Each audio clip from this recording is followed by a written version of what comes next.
All right. Let me actually get my mic in place here. There we go. And turn that off. Hello. Oh boy, it's been a hot minute. Okay, well, I am ready to get back at things. My chair is out of position, though. God, everything is kittens, I tell you. Kittens will ruin everything. Okay. Right, let's do it. We are in the final countdown.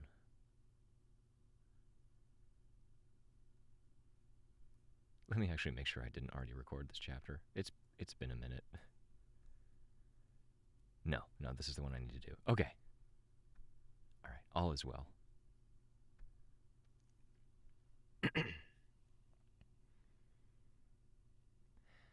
Arc 20, Last, Chapter 4.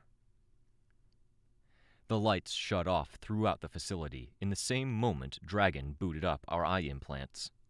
The implants rushed to process what they were seeing, throwing text at me with notifications, updates, tracking for key people and the Seamorg's estimated location, scribbled out in gold digital script. I was notified in bold text that hung at the periphery of my vision that there was no ongoing communication. This was just her booting us up and giving us tech as good as we could hope for. Lines spiderwebbed out to outline the hallway, doorways, and provide some limited night vision. The lights came back on, bright, with a fluorescent whine that became a scream, one sound in a chorus. Human screams came from upstairs, and my eyes strained to adjust and see what might be causing the screaming. Was it someone on our side? Someone hurt? Someone who'd snapped and become hostile? The Seamorg wasn't necessarily flipping people to red with a new, unprecedented speed. This was part of any fight against the Endbringer. In a given population, there were bound to be people who were on the edge, vulnerable, needing only the right prompt. As she kept screaming, she kept gathering data, and she used that data to find better prompts for more people who were on a ledge, on the cusp of losing their minds. The very second my vision was clear and focused enough to see the details in the bright white hallway, half the lights went out again.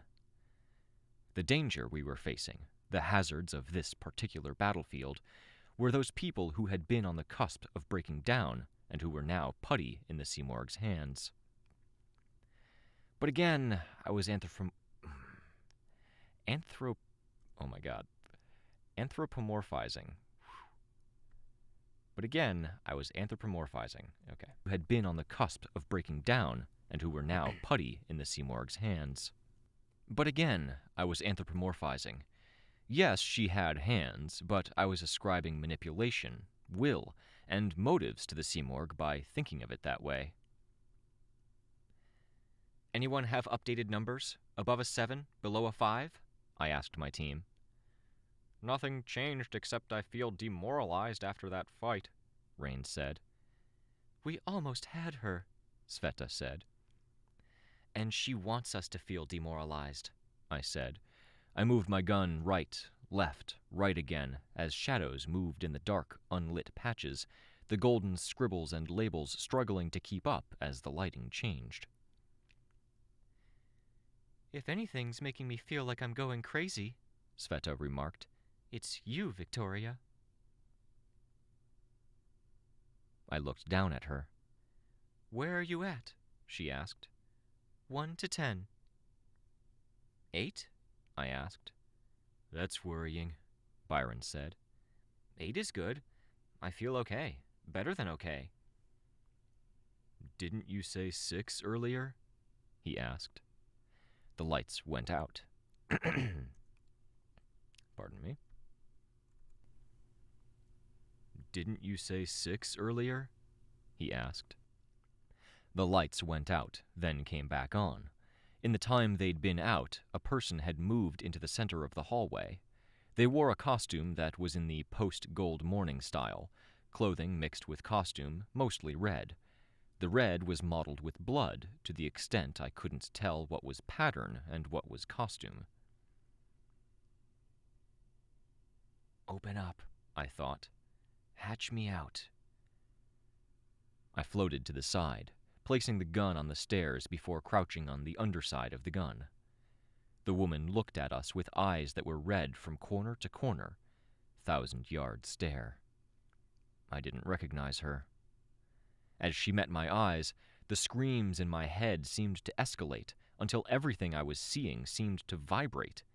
I glanced away to break the effect, and she bolted into motion.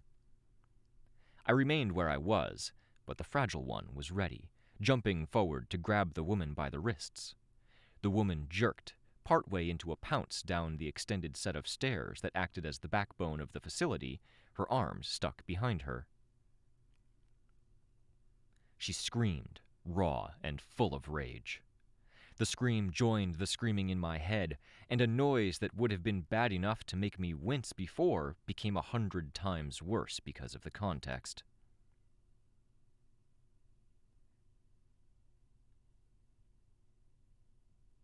"Calm down," Cryptid growled. "Is that you?" Sveta asked, looking at me. "Holding her?" The lights went out. The outlines that were drawn out in gold momentarily traced the fragile one, naked and many-armed, with a chest splayed open. Then, like the cameras in our eyes remembered that they weren't supposed to be capable of seeing the fragile one, they stopped tracing her. "Yeah," I said. "I don't know if you saw her in the night vision lens, but I saw her," Sveta said. The woman screamed again. "Anyone have something to tie her up?" Rain asked. "I can," Byron said. He began drawing a constellation with dark blue motes around the woman. "Just have to be careful not to cut off circulation by making it too tight. Keep going up the stairs if you can. I'll follow behind." The woman screamed, struggled against strength that could lift a cement mixer, and then she disappeared. No, not disappeared. The camera, struggling to keep up with the changes in lighting and other screwy signals, started tracing her in golden lines that lagged behind her as she dramatically changed shape and size. She'd shrunk, from human-sized to barely 2 inches tall, slipping from the fragile one's grip. I felt her bump into the fragile one, unable to detect where the force field started or stopped. Then she closed in on our group. "Heads up!" I alerted the group. The woman was flying, 2 inches tall, and as she got close enough to Byron, she unveiled a red laser. The range wasn't much, 1 foot, but when she shot Byron, she cut through the armor at his forearm and penetrated flesh.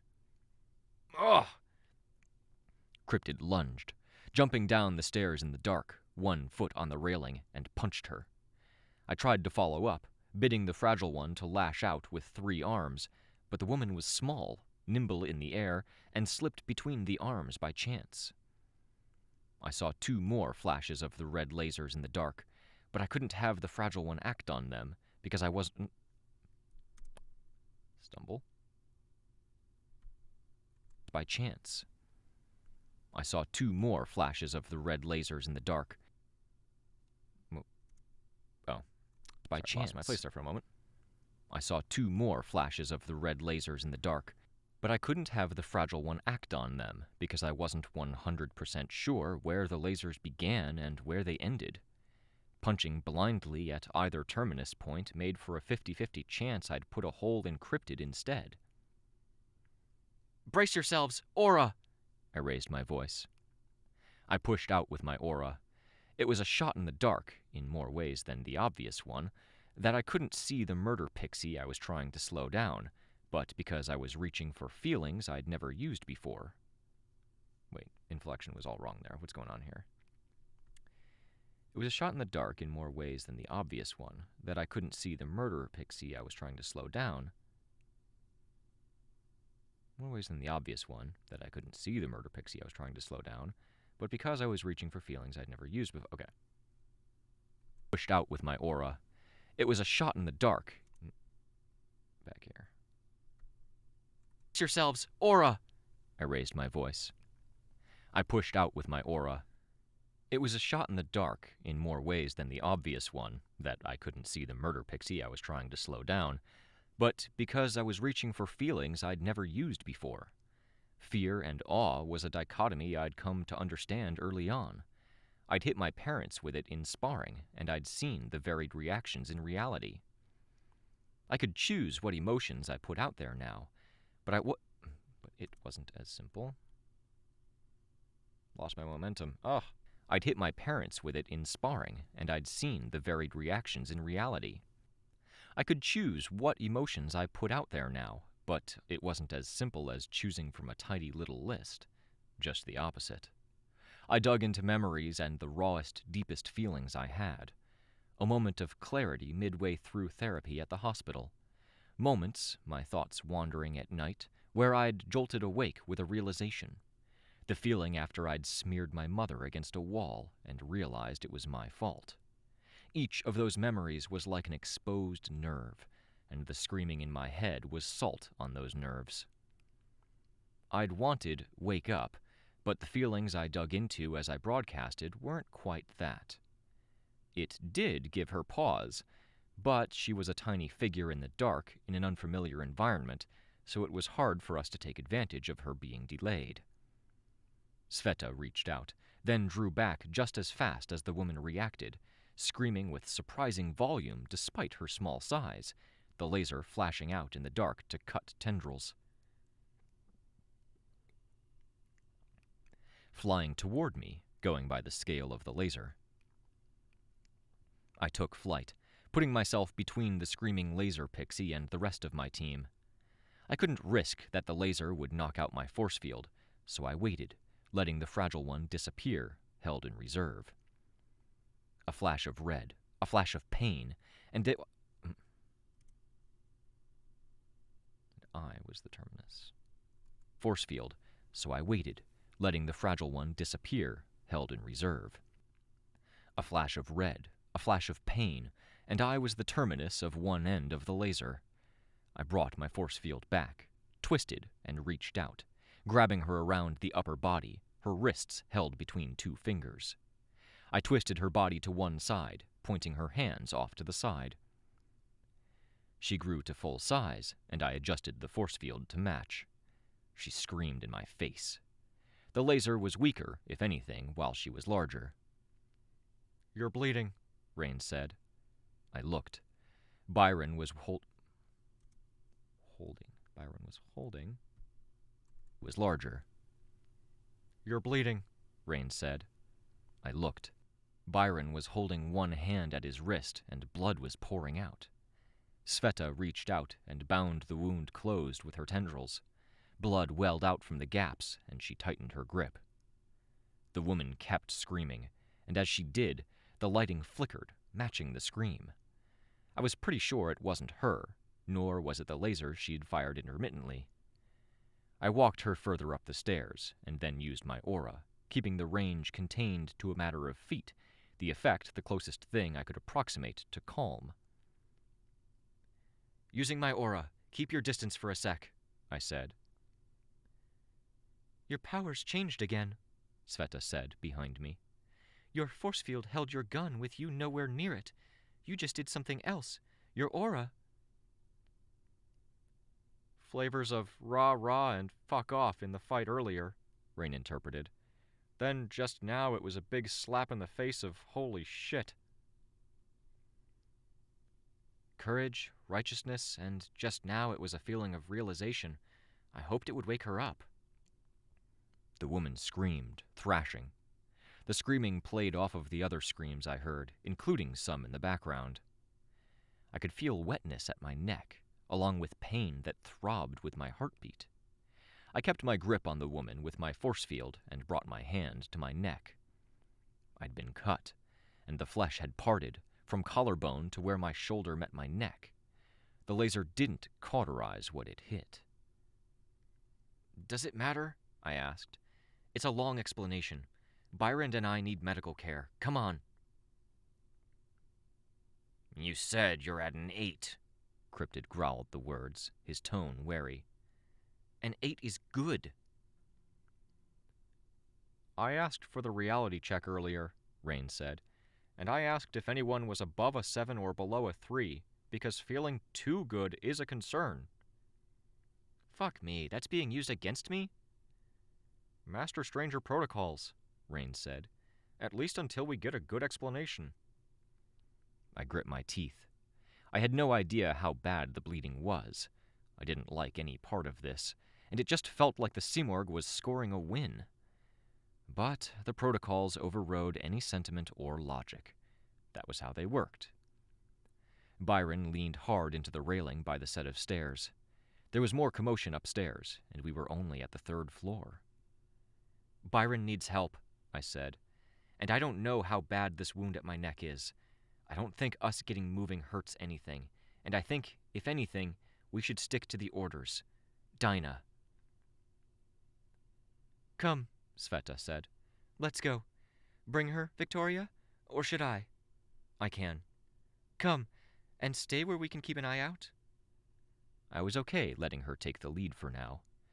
The force field grabbed the woman by the wrist, still holding her arms. I lifted her. She shrank to tiny size, and I shifted my grip, still holding her. She grew again, and I didn't lose my grip.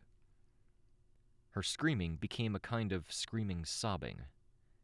Who was she, and how had she been this close to the edge that she was this badly off now? I held one hand to the wound, while the fragile one dragged the woman. The labs will have first aid, Cryptid said. But a detour, Sveta said. The bleeding is bad, Rain said. I vote for medical care. We made our way up the stairs to the next stage, where hallways branched off to the left and right. I saw Juliet and Chastity with Mapright from Advance Guard. They were dragging 2 people behind them. Hey, Rain. Hey, Breakthrough. You've got one too? Chastity asked. Yeah, Rain said. We got one. Some no-name cape, I said. That's blood play, Chastity said. She's a villain/rogue. You can guess what she does from the name. I absolutely cannot, Rain said. You're cute, Chastity said. Or your sense of what's easy to guess is messed up, Juliet said. Maybe, Chastity said, frowning. But Rain's still cute. Juliet said. Not that I mind, but our guys are hurt. Shit, yeah, Chastity said, looking at us, at Byron. I'm not focusing with this screaming. Mapright reached out, touching Byron's hand, then Sveta's. Chastity looked over at me. We're taking them to the Mathers Giant. She's incapacitating them and shutting off all incoming signals. Is she behaving? Cryptid asked. A little more raspy. Mathers Giant. She's incapacitating them and shutting off all incoming signals. Is she behaving? Cryptid asked. He scowled with his ratty, crooked-toothed face as Mapright touched him. Is there a chance she doesn't behave? Rain asked, with a note of alarm. The Simorg, Cryptid replied, with a note of derision. Nobody's behaving. Mapright reached for my hand and touched the force field instead. I opened up the chest, then reached out with the hand that wasn't currently holding my neck. Again. She touched my hand. Her eyes flashed pink. My vision flashed. My awareness of the facility expanded out, like I could see every wall, every floor, the damaged sections, the lighting. But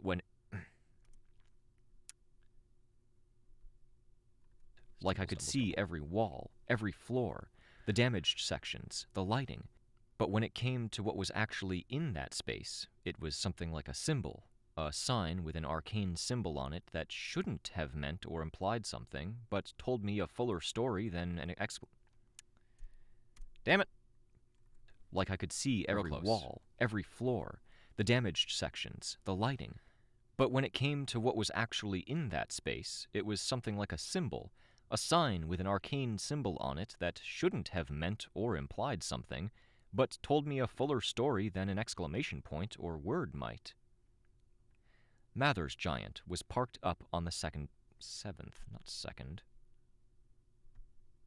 something, but told me a fuller story than an exclamation point or word might.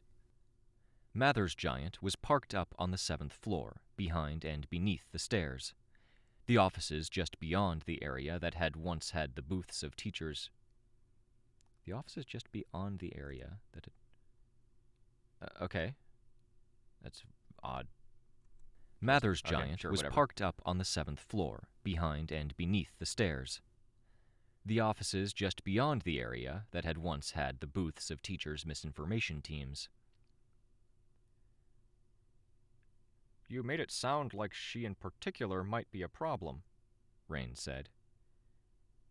Anything in particular might be a problem, Chris retorted. Enough, stop, I said, rubbing my eyelids against the orbs of my eyes. A bit of information overload. We're getting slowed down. We need to go. Can you take her? Sveta asked the heartbroken girls, almost talking over me, asserting the leadership. We have to hunt down medical care and track someone down for Dragon.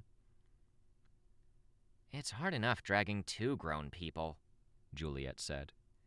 We can, Chastity said. Give me a second. I'll see if I can make this easier, I told them. I pulled away from the group and began saturating the captive villainess blood play with emotions. I pulled on scenes I'd seen recently. Obeying my mom, curling up against Dean. Tattletale had called it submission. It wasn't. You can infuse someone with raw fear, and depending on the person, they might quiver and quake, or they can lash out in violence. I can give blood play acceptance. She bent her head down, twisting and pulling against the hands that restrained her. And if it works, she'll be willing to work with us. She raised her head, eyes as wide as they could go, kicked her legs, and screamed with renewed rage. Then she shrank again, trying to make use of the second or two I didn't have a firm grip. But I was anticipating it. Other hands were waiting. I grabbed her tiny body and held firm. Chastity! Chastity took a step forward, almost tripping over the stair that connected the hallway to the broader stairwell. Her eyes went wide. How do I hit her without taking her head off? The woman used her lasers, and this time she was able to hit my force field. Now! Chastity reached out, hesitated, then flicked a finger, catching the 2-inch-high blood play across the cheek, knocking her out. It might have knocked her out if Chastity hadn't had her power to KO. Flicked a finger, catching the 2-inch-high blood play across the cheek, knocking her out. It might have knocked her out if Chastity hadn't had her power to KO anyone with a slap. I hurried to catch blood play as my force field fell, then handed her over. My one hand was slick from fingertip to wrist with blood. Is that her or you? Chastity asked. Then her eyes fixed on my neck. You need to get that looked at. I didn't even see since the black hides it. I know. I'm managing. Split up, Sveta said. Cryptid, Antares, Byron, floor 6 labs. Find a lab that works. Precipice, you're with me. Map, Chastity, Juliet, come with us. 7th floor, the hallway where they stuck the thinkers. Be careful going there, Chastity told Sveta. Half these guys we caught were heading there like they were given orders. We've been holding them off, but...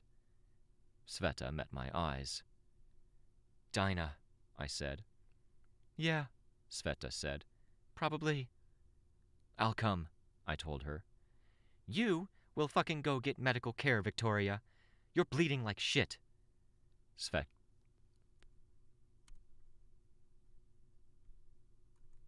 You will fucking go get medical care, Victoria. You're bleeding like shit, Sveta said with uncharacteristic harshness. The entire building shuddered. The screaming, at the very least, didn't feel that bad. Was the Sea Morgue further from the building? That wasn't necessarily a good thing, as relieving as it might felt. Pardon me. At the very least, didn't feel that bad. Was the Sea Morgue further from the building? That wasn't necessarily a good thing, as relieving as it felt right this minute. It meant she might be getting away.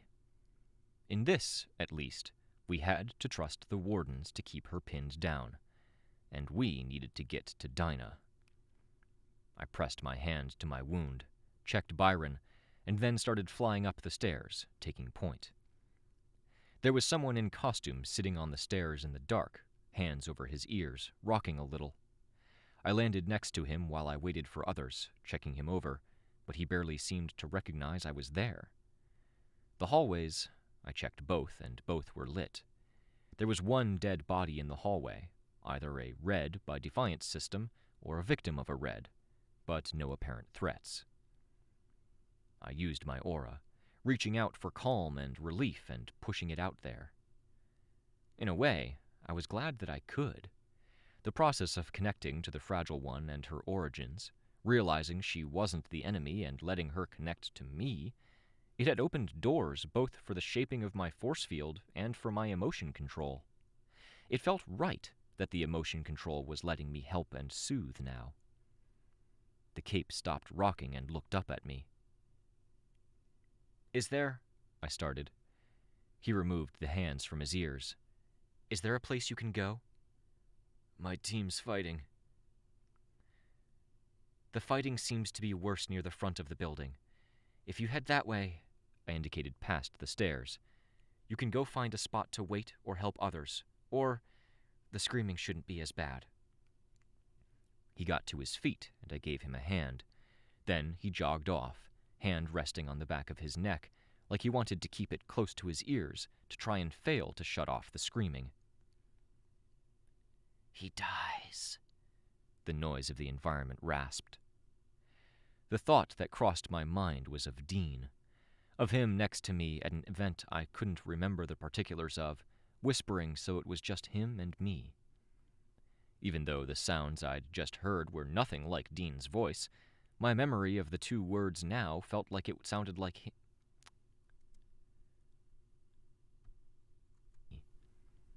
Even though the sounds I'd just heard were nothing like Dean's voice, my memory of the two words now felt like it had sounded like him, and they felt irrevocably tied to that memory of Dean. A chill ran up my back, the sensations reminding me of that had sounded like him, and they felt irrevocably tied to that memory of Dean. A chill ran up my back, the sensations reminding me that some of the bleeding extended down my back. I turned, watching over the group as they made their approach. Sveta let go of Byron's arm, and her grip had been firm enough that the gouge that extended from one corner of his wrist to his elbow didn't open up again. Ugh, that was a long sentence. My back. I turned, watching over the group as they made their approach. Sveta let go of Byron's arm, and her grip had been firm enough that the gouge that extended from one corner of his wrist to his elbow didn't open up again in the time it took me to assert my grip with 4 different force field hands. "I might be a few points lower than I was just saying," I said. "Put me down at a 6, maybe a 5. "You can't just change it to get better treatment," Cryptid growled. "You just said you were a 9 minutes ago. Now you're downgrading it because we're being careful around you. You can't be that happy around the fucking Sea Morgue without it being for bad reasons." I glanced at Sveta, and Sveta nodded once. "That's not what I'm doing. I'm rating myself high as far as... I had a breakthrough and that feels good, but she is getting to me." "Good feelings are bad, and so is her getting to you," Cryptid told me. "Just never mind," I said. "Worst of both worlds." "Shut up, Chris," Sveta said. Her body was agitated in how it moved, a lattice of ribbons with many gaps at her arms, some gaps at her neck. "Be safe. We'll get Dinah and come back your way, or you come find us." I nodded. "Tattletale and the kids are up there. I forget she's more sultry. We'll get Dinah and come back your way, or you come find us." I nodded. "Tattletale and the kids are up there near her. It's where they stowed the thinkers," Chastity said. "Go," I said.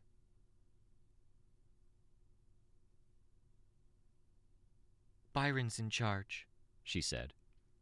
Byron looked unsteady on his feet, but I nodded. Sveta went, without any further statements or questions. A small part of me felt betrayed, like I'd felt in the hospital room, abandoned by family. Which hadn't been the reality, I tried to tell myself. Come on. A part of me felt betrayed, like I'd felt in the hospital room, abandoned by family. Which hadn't been the reality, I tried to tell myself rationally.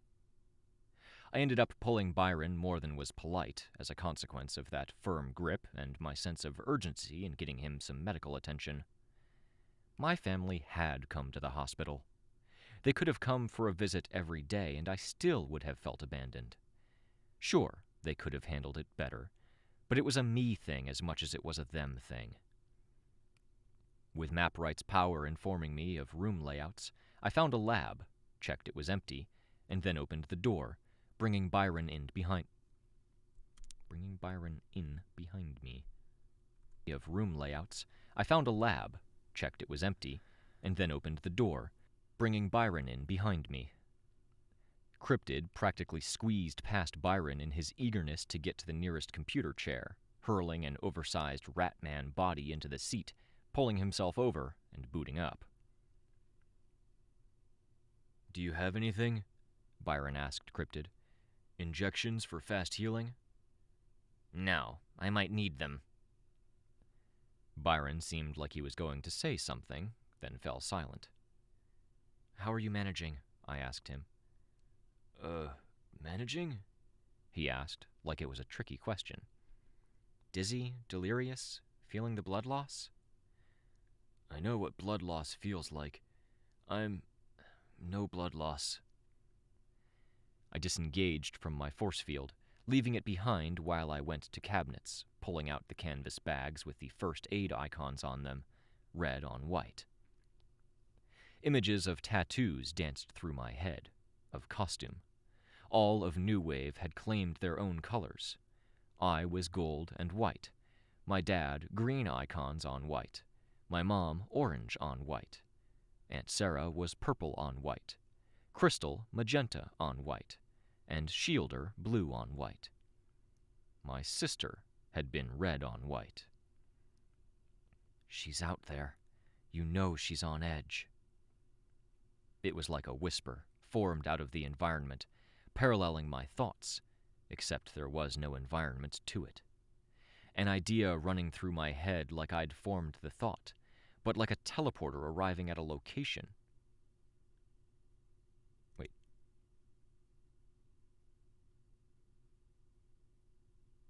I think there's supposed to be a not in there.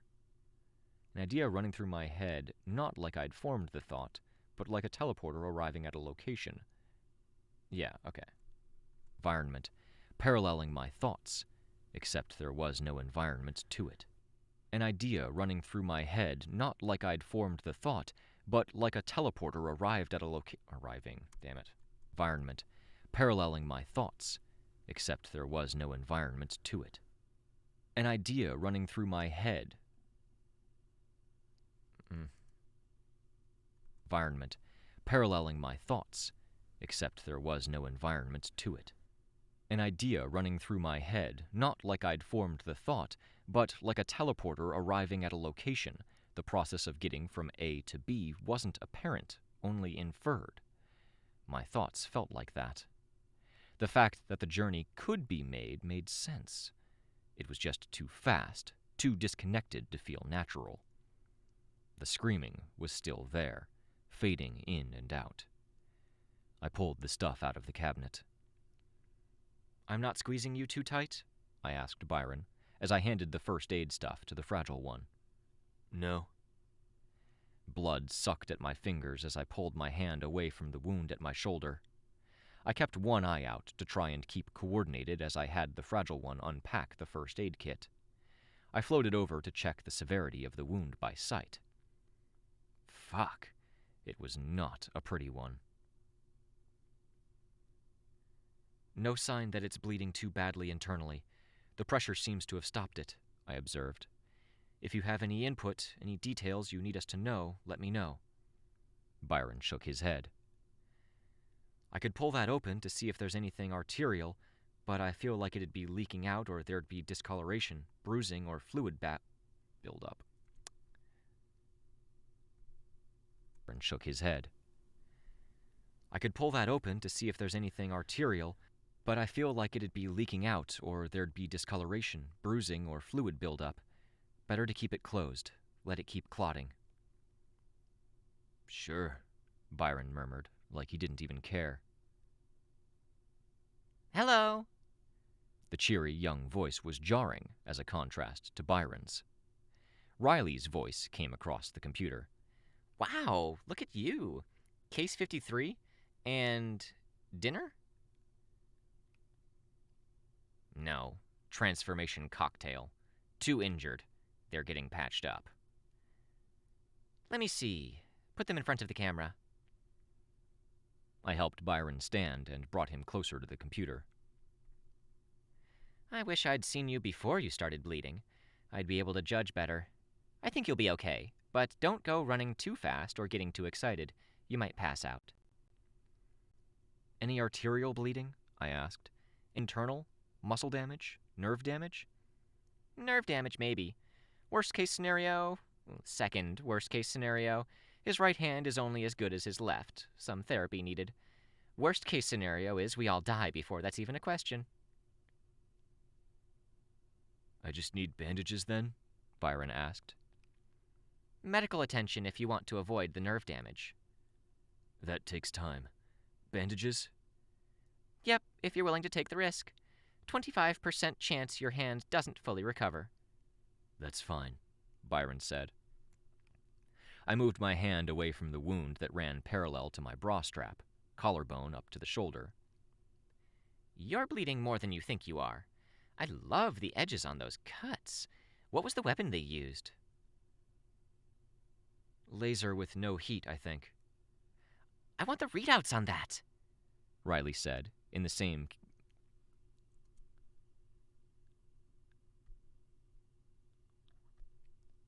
they used. Laser with no heat, I think. I want the readouts on that, Riley said, in the same voice a kid proclaimed their desire for a puppy that was for sale. Focus, Cryptid growled. You'll need to cauterize, 1.5 inches above the collarbone. Fuck me. Cryptid's growl became more growly. He rose from his seat, grabbing part of his kit, and, if his feet weren't stretched out rat feet, then he would have been stomping my way. As it was a stalk, quick and lungy. If his feet weren't stretched out rat feet, then he would have been stomping my way. As it was a stalk, quick and lungy. He reached for me and I flew back. No force field while it was holding Byron's arm. I have stuff. Ask first. Fucking, he growled. You want to stop bleeding? I have stuff. For your forehead, too. Will it knock me out? Slow me down? No. It stops bleeding. Because the doctors at Shin... He threw it down on the floor, then stalked his way back to his chair. You talk about the importance of being wary, Cryptid, but the moment we're wary around you, for good reason, you get pissy. It's there if you want it. Smear it on, he said, before slumping down in front of the computer, his body too big for the station or the monitor's height. He spoke to the screen. Can we get to work? What are we doing? We're using some inspiration from Rattenfanger, A villain I had a run-in back in the day. Sound as... We're using some inspiration from Rattenfanger, a villain I had a run-in back in the day. Sound as a vector for biological response. It transmits quickly. It'll get the coverage we need. I turned my full attention to Byron, who was applying bandage. I had my force field gradually release its hold on his arm while he wrapped it. He knew what he was doing. The discussion continued in the background. I applied the cream to the part of the wound Riley had indicated, then to my forehead and scalp, before doing what I could to staunch the flow. Blood trickled down my chest to my stomach, down my side, and down my arm. The hand that had been keeping pressure on the wound had blood running down the length of it to my elbow, making the sleeve stick to the joint. "Talk to me," I told Byron. "I feel like a 2 right now," he said. "Okay," I said, staying calm despite the alarm. "What can I do?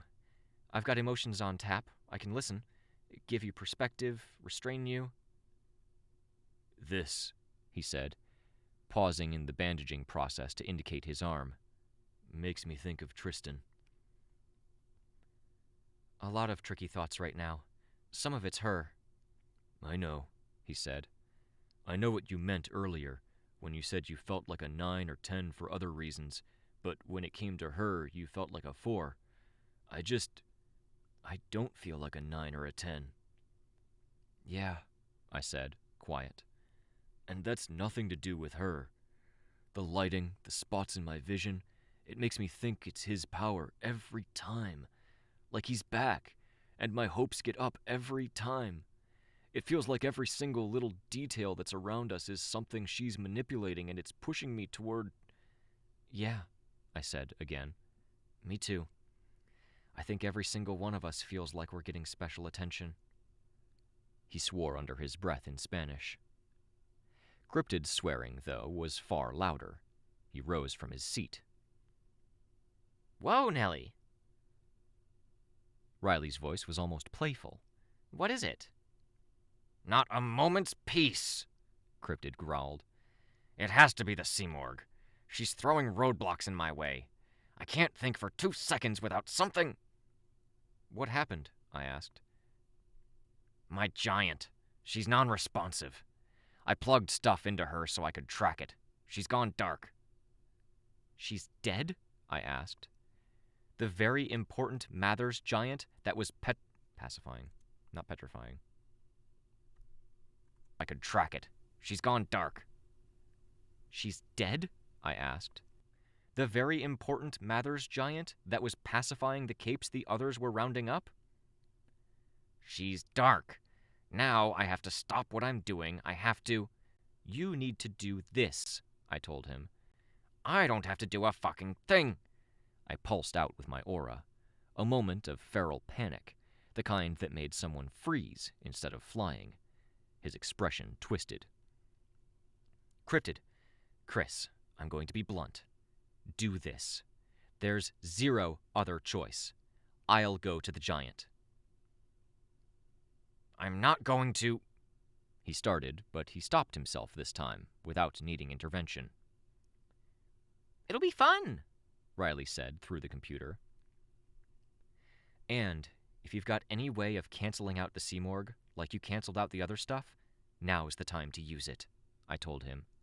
"Chill out. Focus."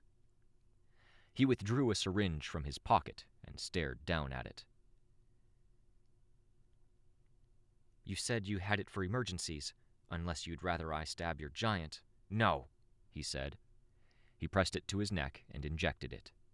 With his other paw, he grabbed another syringe and threw it to me. "Inject her.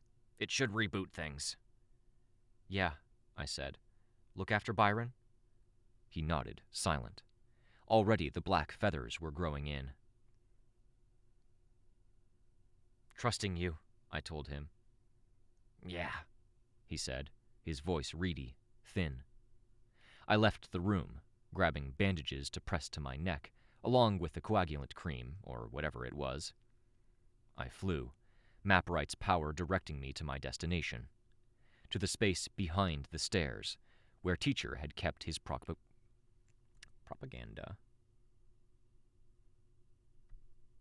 I flew, MapRight's power directing me to my destination. To the space behind the stairs, where teacher had kept his propaganda teams, where the Mather's giant was, and all of the capes that had been taken out of action and kept that way by her power. The Simorgh was there, silent, not screaming, wings and arms wrapped around the giant.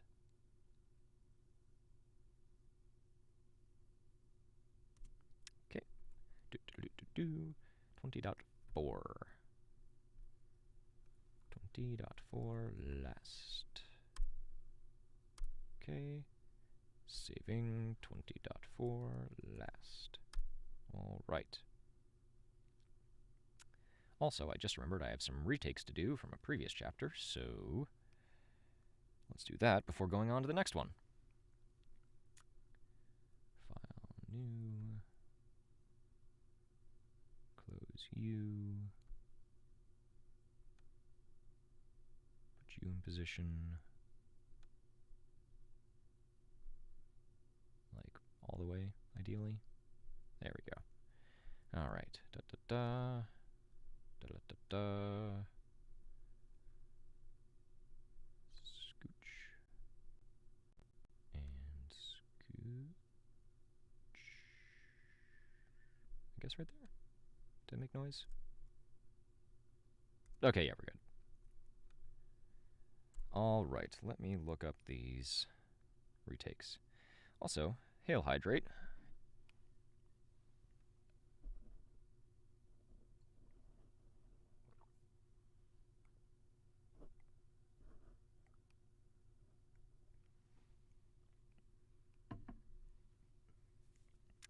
Okay.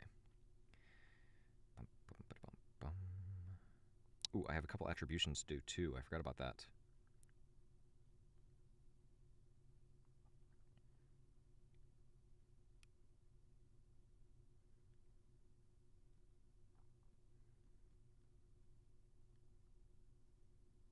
Sweatambari.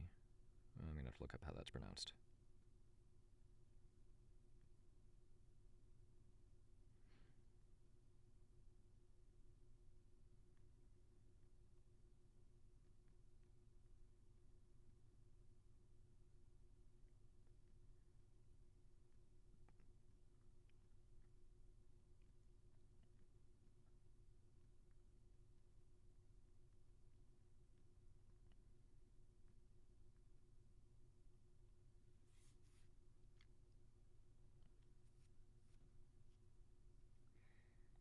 Sweatambari. Yeah, alright. How the hell is that pronounced?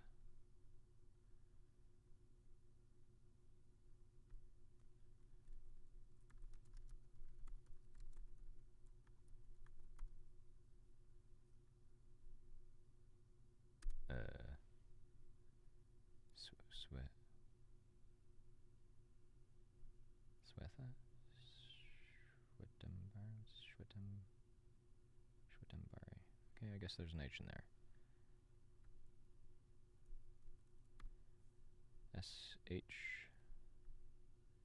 SHWETAMBA. Alright, okay.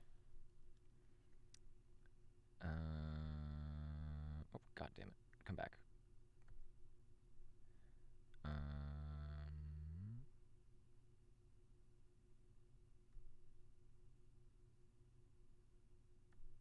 Shweta. Shweta? Shwetambari? Probably. Shweta.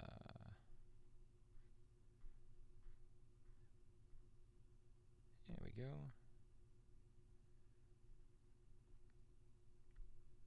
Shwetambari. Great.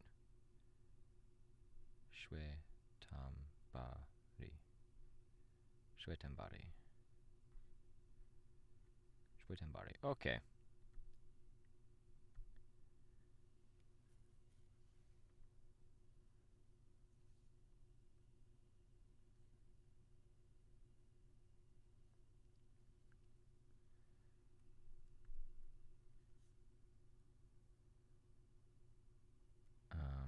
shoot, and I have to look up what parts she did.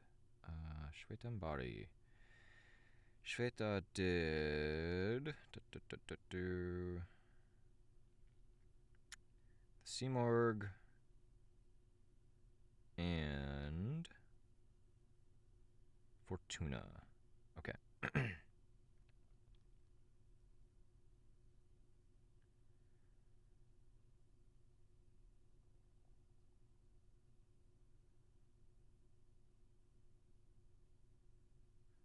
Alright.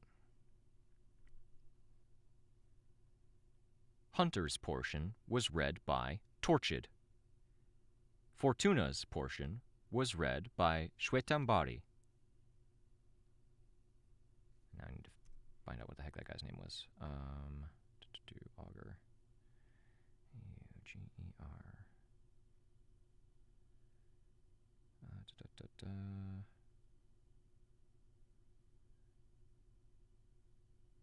Maxadrian Burton. Okay.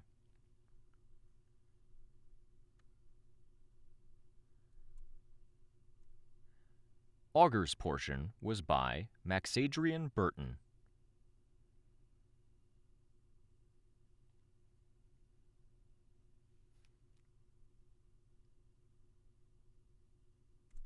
All right, and Shwetambari also did the Simorg's portion.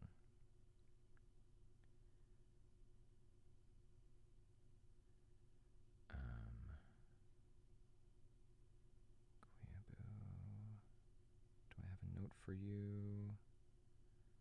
Do not. Damn it.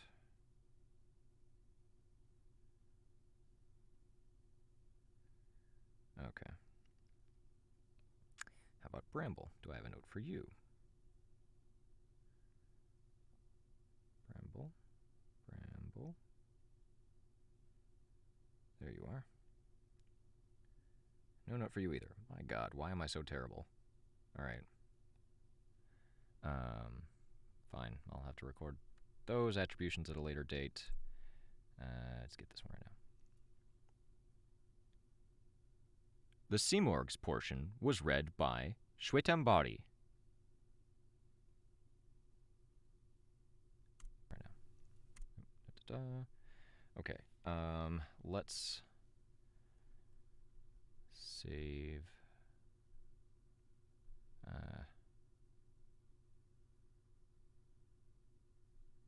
No. Let's. No. You know what? I'll do the editing bits of this later.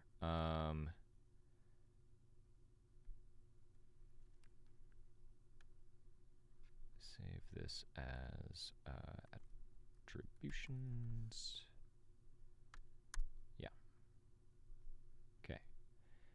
Now, let's get those retakes while I'm fresh. Oh, wait a minute. I don't want to do that. I want to new file, because I just saved that one. Don't be a dum-dum. Pro tip, don't be a dum-dum. It's a free one right there.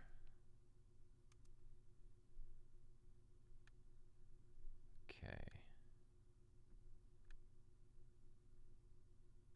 Okay. All right, retakes. That was under editing. Retakes for 19.3. Please open file.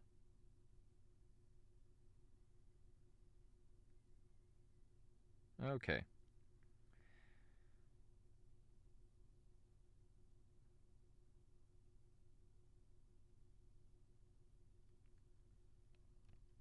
Regular narration voice. Things were complicated more by the fact that our side was jittery.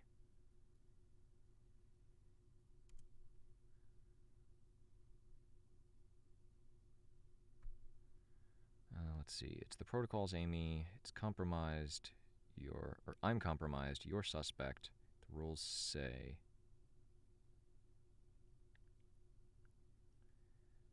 It's the protocols, Amy. I'm compromised. You're suspect. The rules say... Victoria. Okay. It's the protocols, Amy. I'm compromised. You're suspect. The rules say...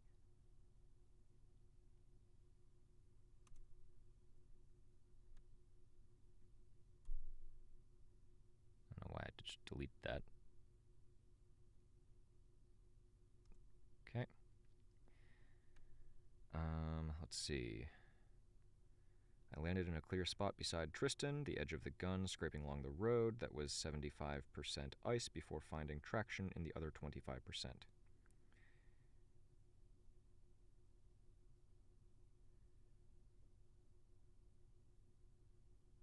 Scraping along road. Okay, yeah, alright. I landed in a clear spot beside Tristan, the edge of the gun scraping along road that was 75% ice before finding traction in the other 25%.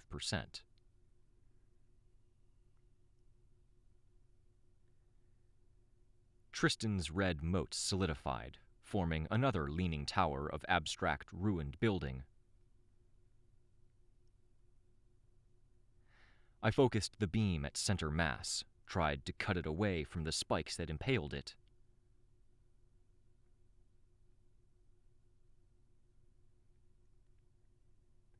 We need a group of...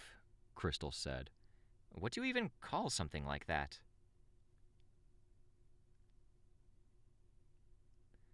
Are we doing this? Giving chase? Getting between Cryptid, Labrat, and Titan Fortuna? Oh, I see. Right, inflection was the problem with this one.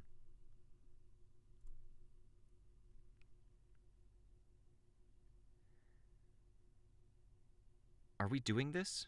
Giving chase? Getting between Cryptid, Labrat, and Titan Fortuna?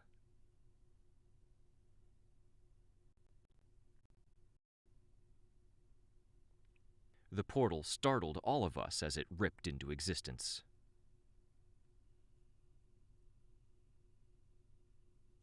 Okay. Should be it for retakes. Let me get this packaged up real quick. Let's see. Split to mono. Torch that.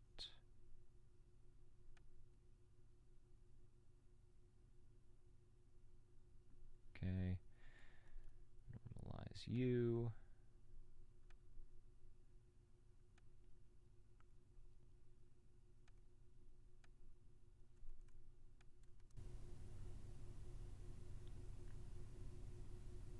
Grab some dead air there.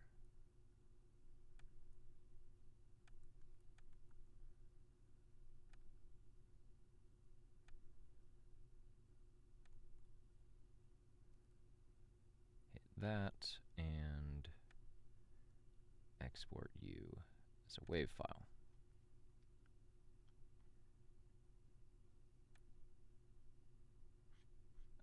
Oh, this was... da, da, da.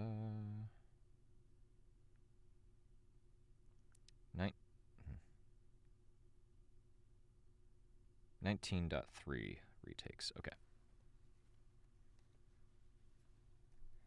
19.3 retakes. Cool. Sorry for that little interlude there. Let's go on to the next chapter. Ever onwards, closer to our final destination.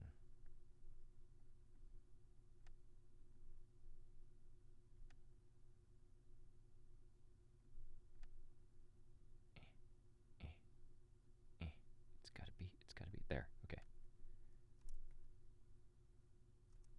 Okay, cool. All right. Hail Hydrate. Hey, welcome.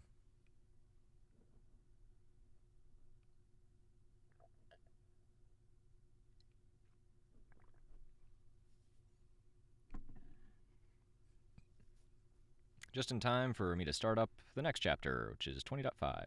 Yeah, what's your question?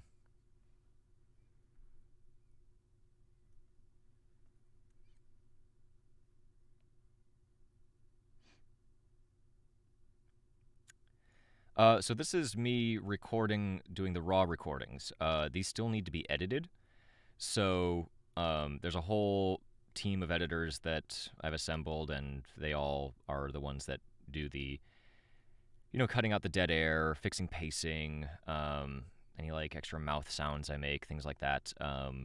Just making the chapters sound pretty after I, stumble through it or whatever. And then so. One thing to note is that as soon as I'm done recording all of these, which I think I have 7 more to do, I'm going to be switching over my usual recording times to editing so that I can help speed up the process, and ideally we can get maybe even 3 chapters a week released, and just power through the rest of this.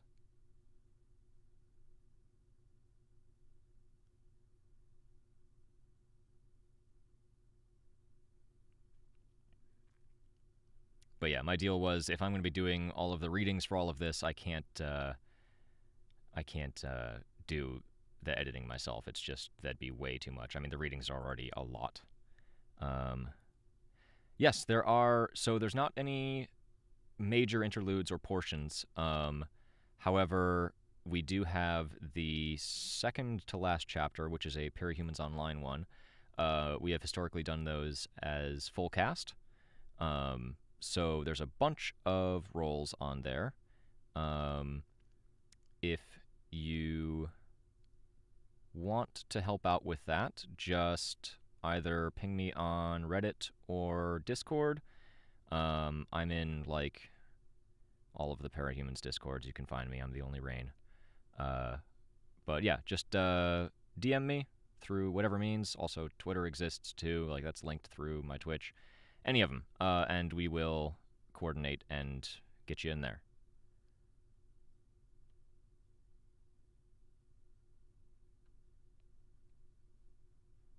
But yeah, I know we've got, I want to say about 20 spots left to fill on that last chapter. It's things ranging from 1 sentence to several paragraphs, like typical full cast stuff.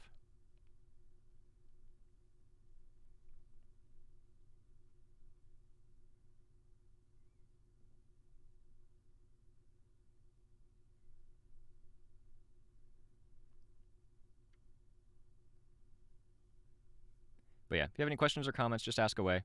Typically what I do here is I read until I make a mistake, and then when I make a mistake, I stop and check the chat and catch up if there's, anything. So yeah, I'm going to get going. Arc 20, Last, Chapter 5. The one thing that made it possible to even think about defeating the Simorgh was that it took her time to get her hooks in. She was subtle. Now we had her hands on an empowered, giant-sized Christine Mathers. I said we had her hands. That's wrong. The Simorgh was that it took her time to get her hooks in. She was subtle. Now she had her hands on an empowered, giant-sized Christine Mathers, manufactured for us by my fucking sister and fucking cryptid. Fucking fuck. Master Stranger protocols! I shouted before turning away to limit exposure. I took flight, fleeing the scene. I needed Dinah. Dinah could theoretically get past the Simorgh, give me a shot at the Mathers giant, and let me inject her with the new command protocols. Which might not even work if the Simorgh could do whatever she'd done to make the Mathers giant docile. To make the Mathers giant work if the Simorgh could do whatever she'd done to make the Mathers giant docile. To make the Mathers giant hers. Dinah was down one of the 2 hallways. I chose the closer one. A coin flip to get a shot at victory that wasn't guaranteed. I felt her grab me. There were 20 capes present, subdued by the Mathers giant, and not a hair on them moved.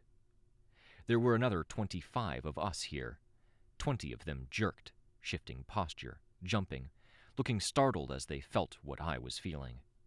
All looked to be capes who hadn't been part of the fighting, though many might have been like Juliet and Chastity, capable of keeping their shit together and doing something to subdue what I was feeling. All looked to be capes who hadn't been part of the fighting, though many might have been like Juliet and Chastity, capable of keeping their shit together and doing something to subdue the Reds, the capes and civilians who had been pushed over the edge by the Simorg. I could feel her grip, taking hold of my hood, the ends of the spikes at my shoulder, the ends of my coat. Parts of my outfit that weren't close enough to my skin to be considered an extension of me. I tried to fly, and I couldn't. I could use my strength and try to tear free of my costume, but I couldn't get my hands to where I could grab it. My force field couldn't. As she expanded around me, she started at my costume.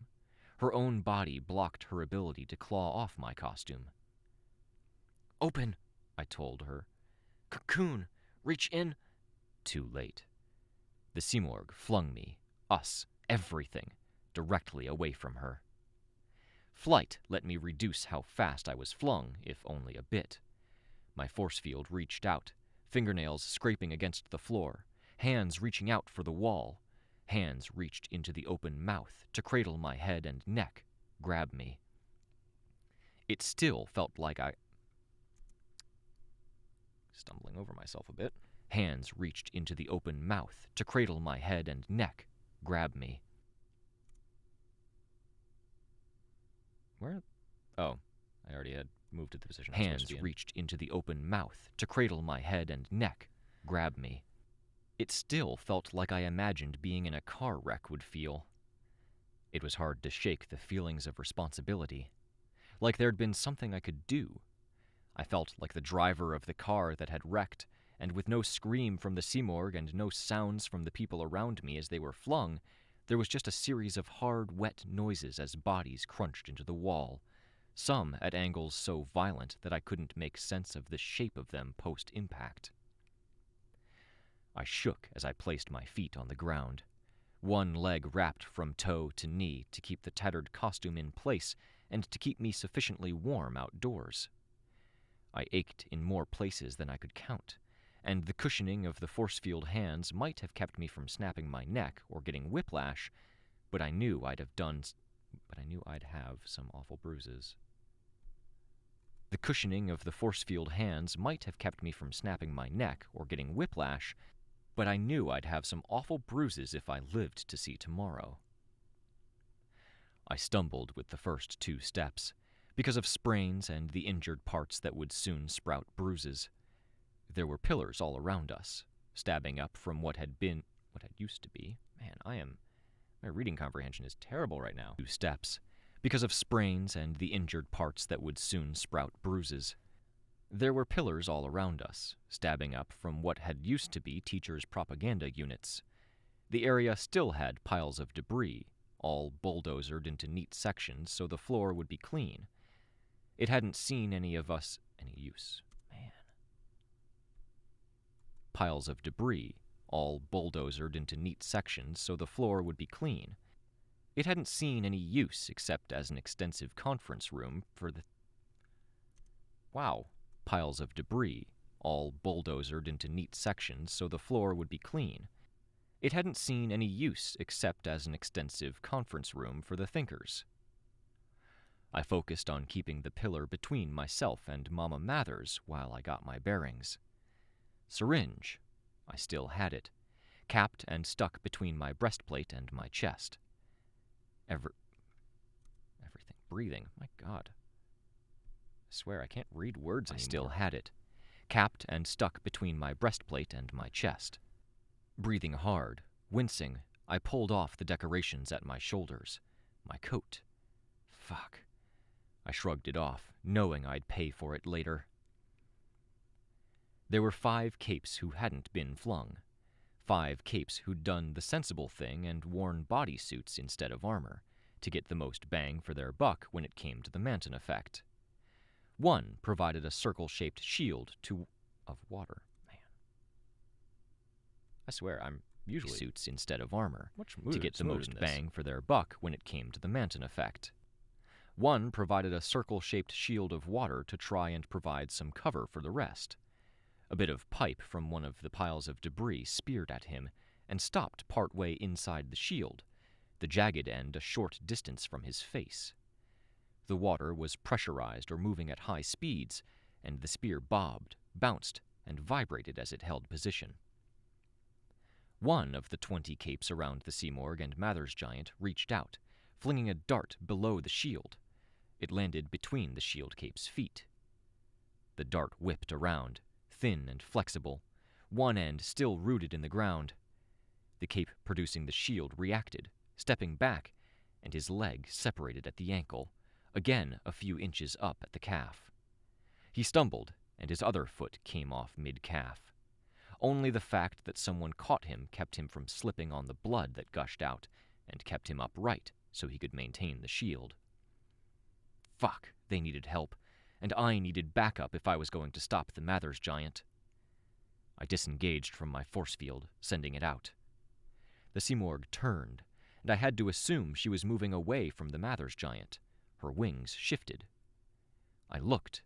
Behind them, chunks of rubble were moving. "Behind you! Duck!" I called out. The fragile one reached out. The cape supporting the footless water shield user turned, but didn't duck. A chunk of concrete no bigger than my fist flew past the fragile one, dropping mid-air to avoid the reaching hand, and caught the supporting cape in the cheek. They collapsed, and the water shield cape fell, his chin meeting the pipe that was transfixed in the shield. It speared through, only stopping, presumably, when it met the top of his skull. I was hyper-aware of every last detail around me. I sent my force field in, low to the ground, nigh invisible, with the aim of breaking legs and disabling the renegade capes and drawing attention away from the remaining capes. Someone hit the fragile one, and she disappeared. The interval before she appeared around me felt a fraction longer, but I wasn't sure I was processing that right.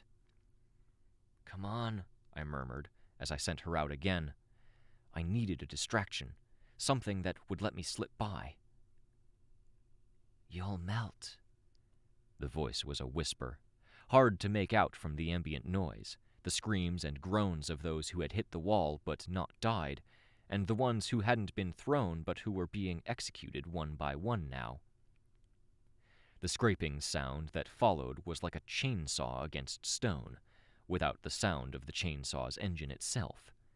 A skittering, screeching noise that grew in volume. Metal centipedes appeared on either side of me, each curving to travel around the pillar, straight for me. I brought my force field back. It was broken before I could. I flew straight up, mindful of the ceiling, and mindful of the fact that my senses couldn't be trusted.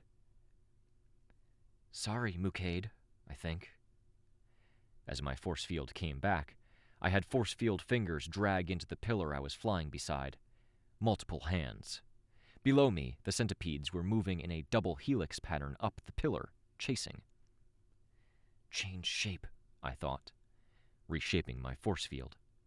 Think of the physio, of moving that monstrous, wretched body, trying to learn how it moved, reaching out a limb, reaching, straining. I palmed what my force field had grabbed off the pillar. With enhanced strength, 2 arms helped me hurl myself around and away from the pillar. A third arm, as long as I could make it, drawing on memory, hurled the handful of concrete bits.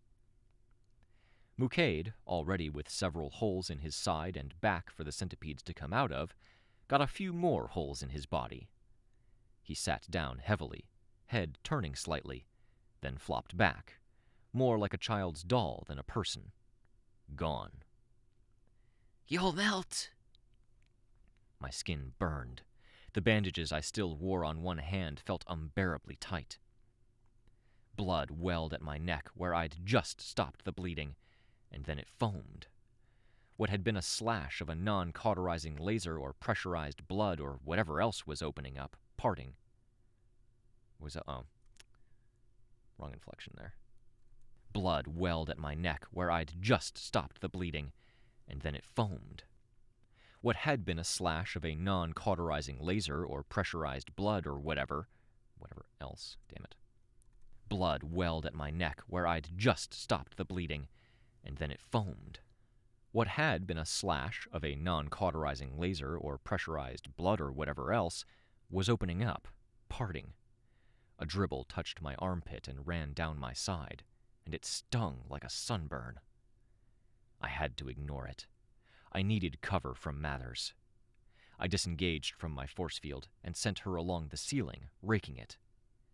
Plumes of dust came down. I used them as a shield. "You'll die!" The whisper again coincided with another attack from the defending parahumans.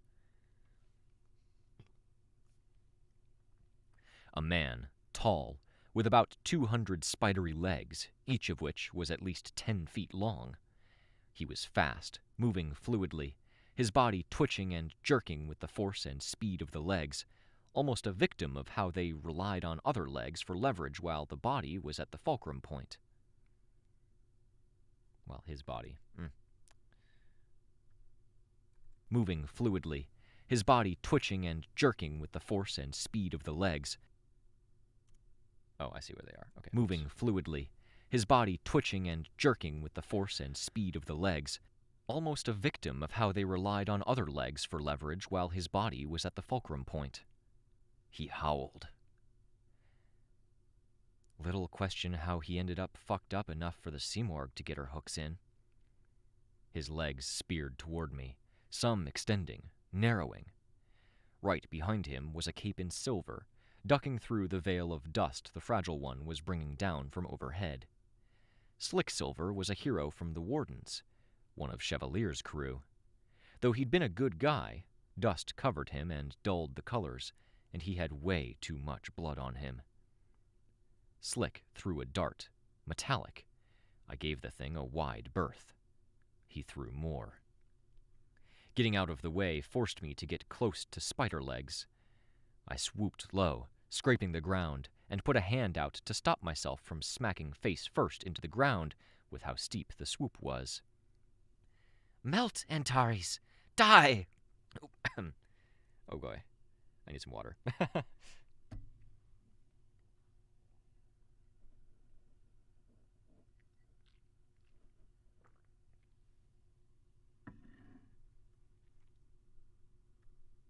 To stop myself from smacking face first into the ground with how steep the swoop was. "Melt, Antares! Die!" At my collarbone, where I'd been lasered, the bone snapped. I screamed. Foaming blood dropped onto the concrete, sizzling on the concrete. I flew before more darts could be thrown in my way, toward the exit. "Antares!" I fought past the reaching spider legs, and the act of trying to move my arm nearly left me insensate. "Antares!" It was every part of fighting some of the worst enemies I'd come up against in recent memory. My sanity at stake, black limbs reaching for me, my flesh melting. I could only tell myself it was a trick. All of this was a Master Stranger thing, and I couldn't trust the reality. I had every excuse to dismiss any part of this as head games, as scary as that was. "Antares, please!" The whispers continued. I used my aura to try to slow down the attackers. Good old fear. I twisted, fighting to get a bit of an upper hand, grabbing spider legs and swatting aside a dart by picking up a piece of rubble 5 feet to my left and swinging it. Slick generated 2 globs of liquid metal and let them droop down to the floor. 2 lashes. He lifted one and it reshaped itself to curve and poise itself above him like a scorpion's tail. The other lash did the same to the left, parallel to the ground. I crushed the concrete I'd used to bat aside the dart, then threw it. The lashes formed a shield. All I accomplished was shredding a few of the spider legs. More legs stabbed out at me. I grabbed a few, tearing them out of the sockets. The man shrieked in a childlike voice, thrashing in pain as he held hands to parts hands to the parts. Phew, tearing them out of the sockets. The man shrieked in a childlike voice, thrashing in pain as he held hands to the parts where legs had torn out at the roots. The screaming was interrupted by him vomiting, presumably from the pain. I braced myself for the next onslaught. Another attacker, a warning that another attacker was coming, a whisper of my name. When it didn't come, I kept my guard up. The beat of warning, attack, it could be misleading me. The debris had cleared, and there was too much of the giant visible. The sighting coincided with a pain creeping over my body. Bruises spread. It wasn't a feint, a missed step to throw me. Why? I reached the doorway, saw the spider legs approaching, then changed direction, flying back in. I scooped up more grit for a coin toss and changed my orientation to keep Mathers out of sight. The whispering of my voice. I fought more of the spider legs, tore out more. He had 200 legs, but I had 10 arms, and I was stronger. He could only come at me with so many at a time. An explosion shook the chamber. The residual debris and dust that was dribbling down from the damaged ceiling was cleared away by the resulting shockwave. The Simorgh was still there, silent and waiting. The Mathers giant wasn't where I thought she was. I almost looked directly at her in the moment I realized it. The attacker was Chevalier, backed up by some of his squad. He wore the black and silver armor that he'd worn for Gold Morning, made of pieces of Behemoth and the Simorgh, who had a hole in one wing. I saw the Simorgh raise a narrow hand, and dust, debris, and rocks picked up. She didn't get a hold on Chevalier either. He swung, and a piece of broken pillar leaped into the way of the blade. It barely slowed it down, but she was able to avoid it. He fired, and she avoided it. I could have used the distraction to go after the giant, but I had only one shot. I couldn't attack her without looking at her, and I couldn't go in blind while the Simorgh was present and 15 or so of her pawns were standing around because I would fail. Too much exposure would make any future attacks twice as hard, 100 times as hard. Dinah first. My team would be with her. I searched, avoiding looking at the giant, who wasn't moving. The pain in my shoulder was getting worse, and that sunburn feeling was becoming a constant burn. My back, my side, my arm. If this was the extent of what the Mathers giant was doing, I could deal. Fake pain, fake burns. If this wasn't what the Mathers giant was doing, I lost nothing by continuing to fight through the pain. Chevalier was pinning down the Simorgh. I was left to continue searching. As much as I'd wanted, I couldn't use my aura. Only flight, only the force field. I found what I was looking for. 2 people lying in a heap. One was Roman, bloodied, his mask lost. He'd been the one calling my name.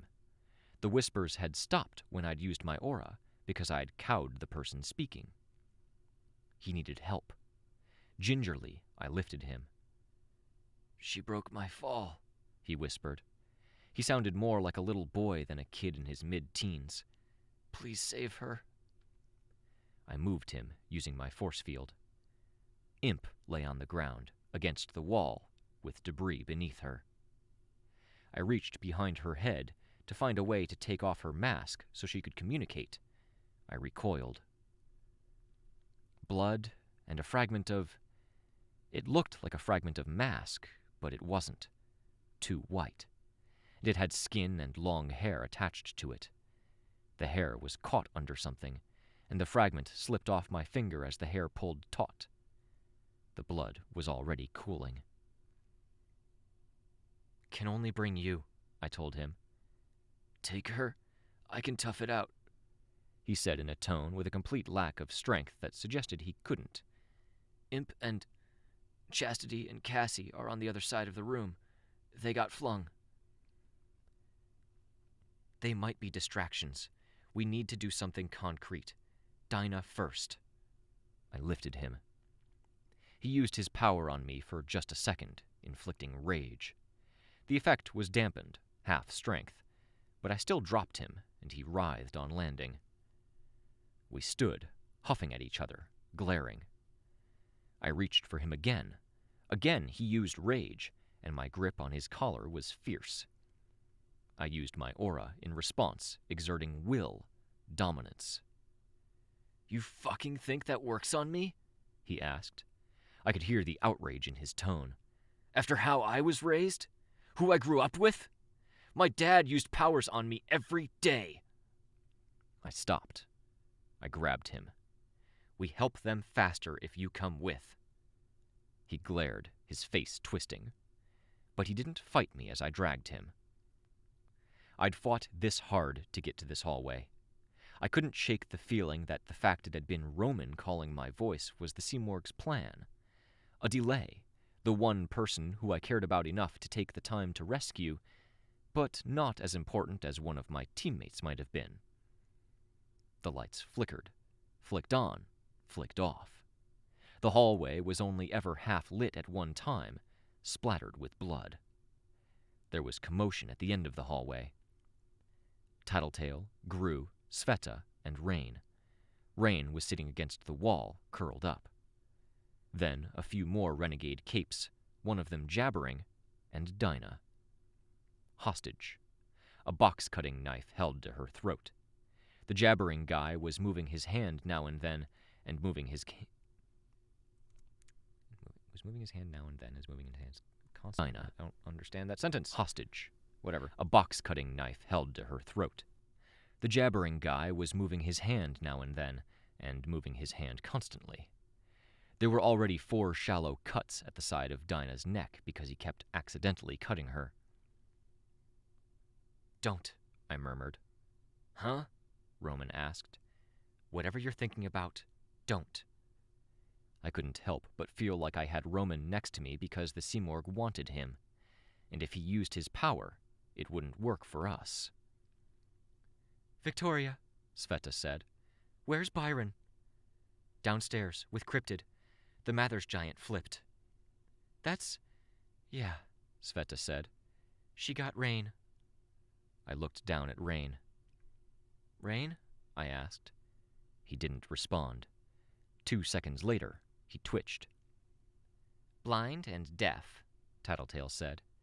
He sees only what she wants him to see. Which is what the Simorg wants him to see? I asked. The world's going to end! The jabbering cape screamed. His hand moved, and the point caught on. She twisted her head to follow the knife. Then the point dragged through the skin sideways, returning to her throat. I turned my attention away from Rain. Hey, Zugzwang, Tattletale said. Fuck you! I know you're the Undersider's head fucker. Open your mouth and I'll open her throat. He cut Dinah along the jawline. As Gru started forward, Zugzwang returned the knife to her throat. You're being awfully stupid for a mastermind, Sveta said. I know what you do too, Sveta Karelia, Zugzwang said. I bet my hand's faster than yours. I also know you all need her. Tattletale looked back at me. Hey, Dinah, I said. No games! Zugzwang raised his voice. Things are bad, Dinah said. They hurt my parents. Any guidance? Any predictions? I'm burned out. Asked too many questions. The giant makes it harder. I think that's why the Simorg grabbed her. I frowned. If we... Stop! Zugzwang raised his voice. If we tried defeating the giant, do you think you could do it? I don't know, but if you don't defeat it, then there's no chance I can do it. Couldn't get Dinah's help without defeating the giant. Couldn't be sure I'd defeat the giant without Dinah's help.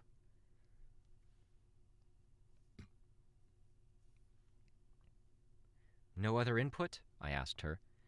Questions you asked before you got shut down? No, not really. I'm sorry. Rain made small sounds. Rain, I said, crouching down. Rain, hey, look, I'm going to use my aura. You don't need this. I used my aura, calming him. I let the range extend to Zugzwang. Hey! Zugzwang called out. Hey, listen! What? I asked, toning it down slightly. The group of people who'd gathered a distance away from Zugzwang parted, so I could see him while crouching down, and he could see me. Lights flicked off. When they flicked on, I saw Dinah's throat slashed. It wasn't. My eyes adjusted, and I saw that blood had run down from one cut, then stretched across a crease in her neck when she'd bent down. Zugzwang, there's a way for us both. Down from one cut, then stretched across a crease in her neck when she'd bent down. Zugzwang, there's a way for us both to get exactly what we want. You don't even know what I want! The lights went out. I couldn't shake the feeling that he was going to slash her throat for real, and I wasn't sure if that was because of the earlier prompts. Okay. A way for us both to get exactly what we want. You don't even know what I want! The lights went out. I couldn't shake the feeling that he was going to slash her throat for real, and I wasn't sure if that was because of the earlier prompts of whisper, attack, whisper, attack. I couldn't be sure of anything. The lights came on, and I saw Dinah's eyes widen. My force field lunged. Zugzwang cut Dinah's throat, and the Fragile One grabbed him by the throat and took his head off. There were 3 more, and the Fragile One broke all 6 of their legs. Tattletale wasted no time in drawing her gun and shooting one. Fuck! Tattletale swore, once the ringing in our ears had died down.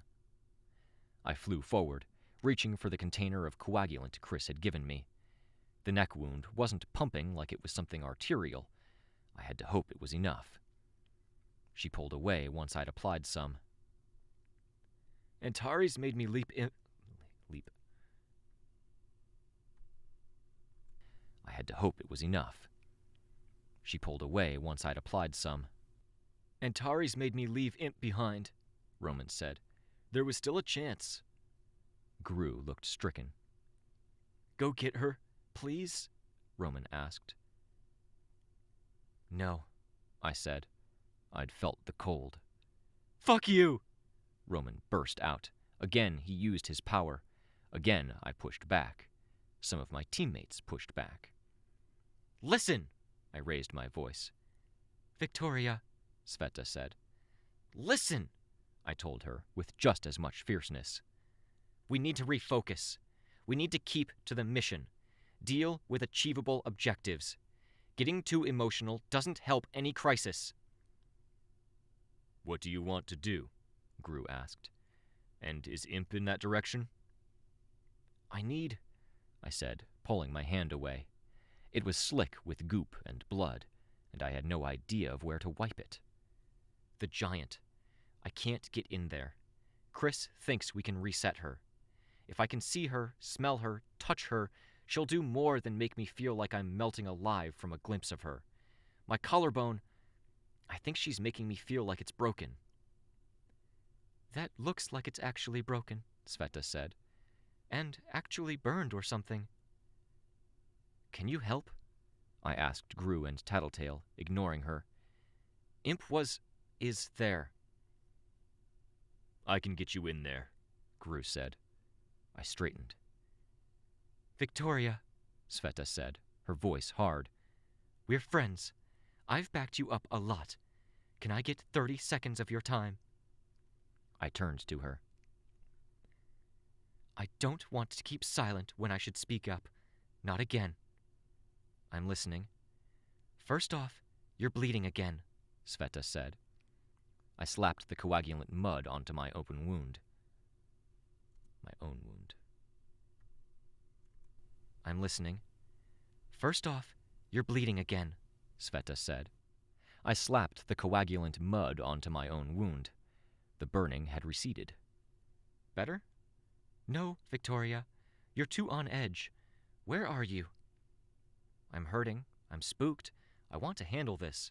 We've got the slimmest of shots and... I looked at the door, and I saw that kids were peering through. Lookout, Candy, Darlene, and Chicken Little. Candy was lowest to the ground and had to be lying on her stomach. It's slipping through our fingers, I said. The irregulars said something like that they only had a bit of time to get the answers they needed. I'm not an irregular. I know, but you're not yourself either. Can I cheat? Lookout asked. I can help. It's better if you sit this one out entirely, Gru said. It'll take 3 seconds. 3? She disappeared, somehow taking that as permission. She reappeared in 4 seconds. She reached through the door, holding something out. The flash gun. Turn the setting down all the way. Flash rain. It'll override the visual centers. How long? 5 minutes. Everything might be over in 5 minutes, Tattletale said. Oh. I took the gun anyway. I grabbed Rain's chin, and he thrashed. I lifted his chin, aimed the gun, and twisted my head around, shielding my eyes as I fired into his face. Good luck, Rain. It won't stop his ears, Tattletale said. Or skin. The giant's strong. You just need to see her and she gets all 5 of your senses. We'll need to be careful. I looked at Gru, and he nodded. I looked at Sveta and saw her concern. Come, I told her. Master Stranger protocol's very much in effect. I trust you. Sveta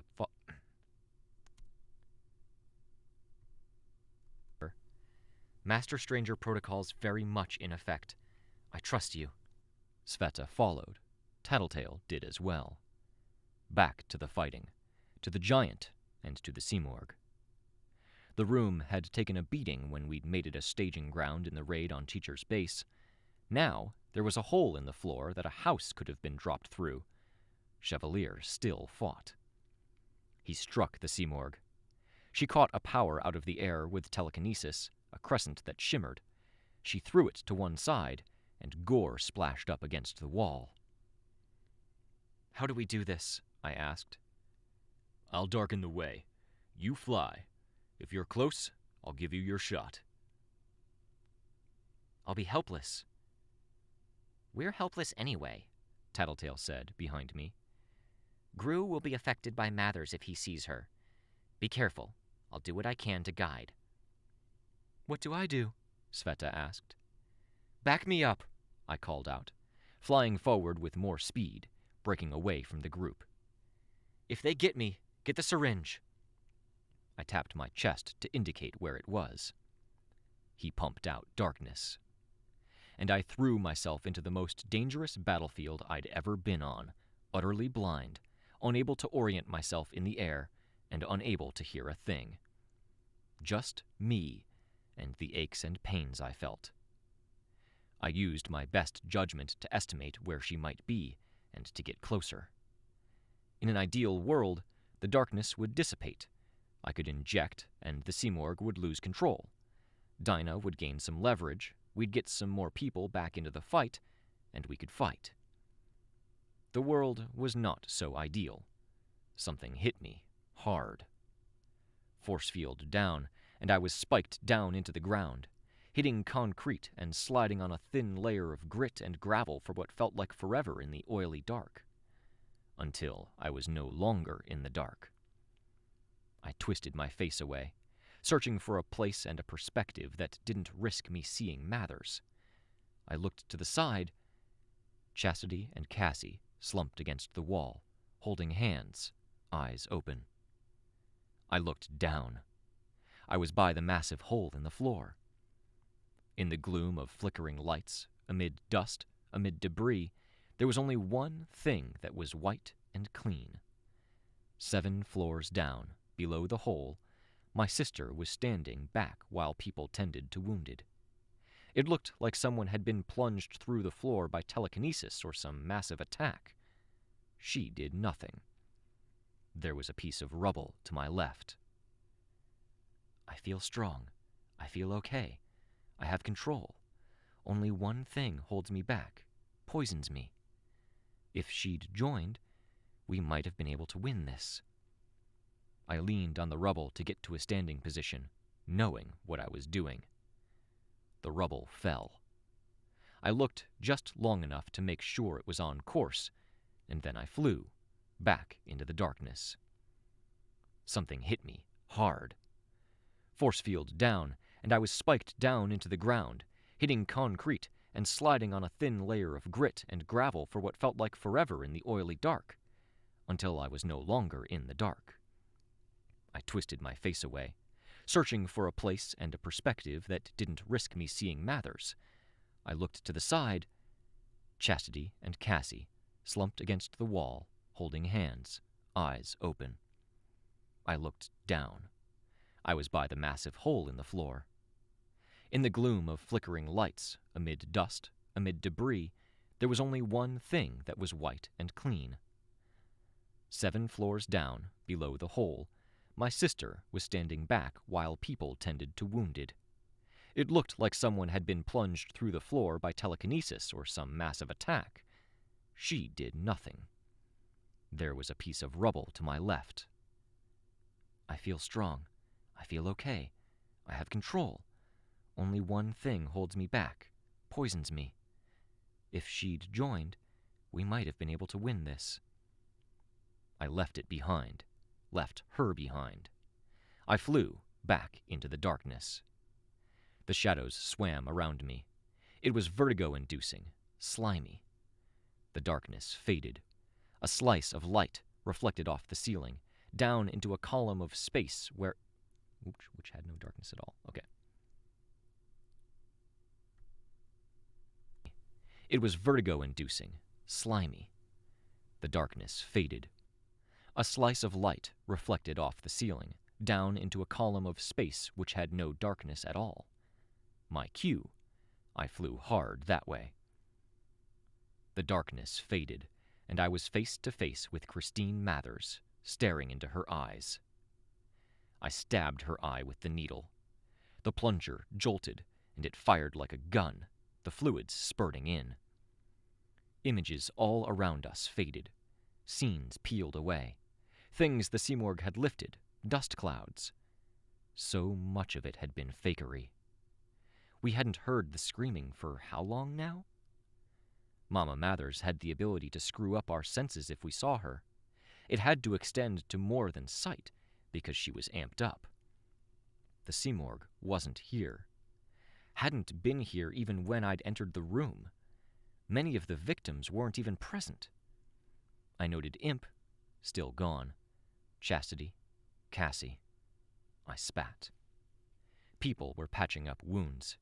Sveta approached me to hold a bandage to my shoulder. Is she all ready? She skipped ahead. We thought we had a bit longer. Oh, no, that's Tattletale. Patching up wounds. Sveta approached me to hold a bandage to my shoulder. Is she all ready? She skipped ahead. We thought we had a bit longer, Tattletale said. She jumped to going after Fortuna 10 minutes early. We didn't do enough for your plan. No. I looked. Dinah had spoken. Now she pointed. One hand held to her head, grimacing. I looked, and I saw the syringe, empty. I grabbed it. There was only one valid target.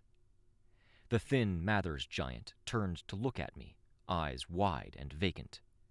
I went blind, deaf. My skin sloughed off, multiplied, liquefied again. I was an ocean. As an ocean, I flew. This time, I hit the plunger. The veil fell yet again, this time for real. The screaming picked up, faint at first, and then a roar. It was all an illusion, all a mindfuck. She was here, perched, fucking with us all the while. Still on schedule. Last chance. Go!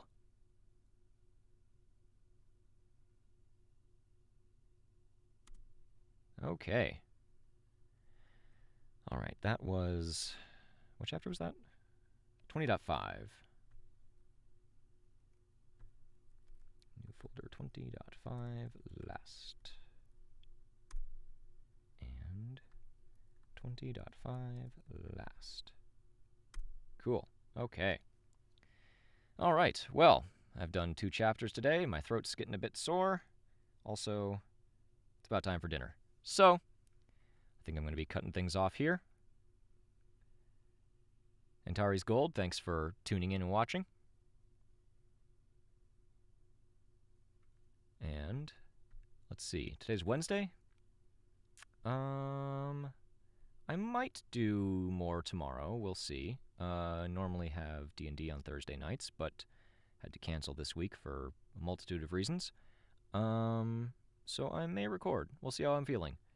Otherwise, I don't know. Might do some gaming stuff this weekend. We shall see.